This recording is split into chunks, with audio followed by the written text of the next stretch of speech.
5 of Beauty and the Beast by Michael Morpurgo.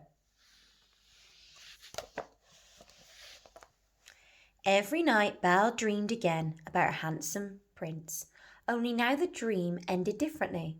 Now she was telling him, "Yes, dearest, I will marry you." But then one night she had a different dream altogether. She saw her sisters climbing the oak tree by the stream. They were hiding away her mirror and her ring up high in a crow's nest. She woke, ran down to the stream, climbed the tree, and found the mirror and the ring in the nest. There and then she looked into the mirror and she saw her beloved Beast lying in the rose garden of the palace, a red rose in his hand. He lay there as still as death.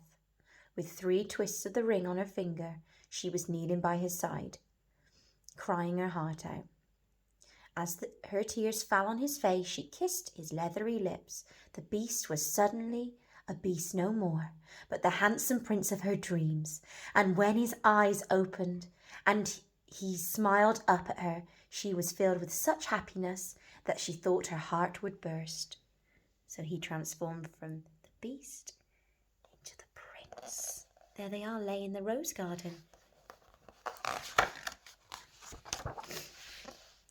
They sat in the rose garden together and told one another all the whys and wherefores they needed to know, how Belle's horrible sisters had tricked her into not keeping her promise, how the prince had been stolen away by an evil fairy when he was a little boy because she wanted a child of her own, how he had tried to run away from her and had been turned into a hideous beast, a curse that could only be lifted if he was ever touched by the tears of true love.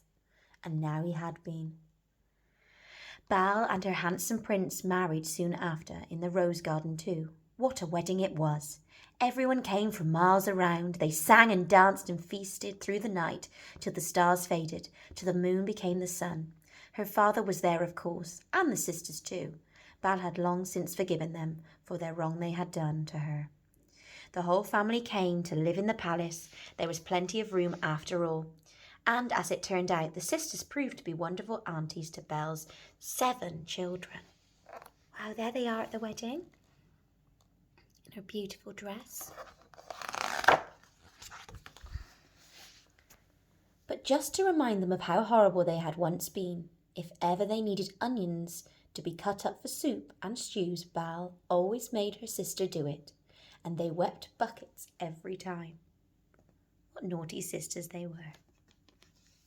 The end.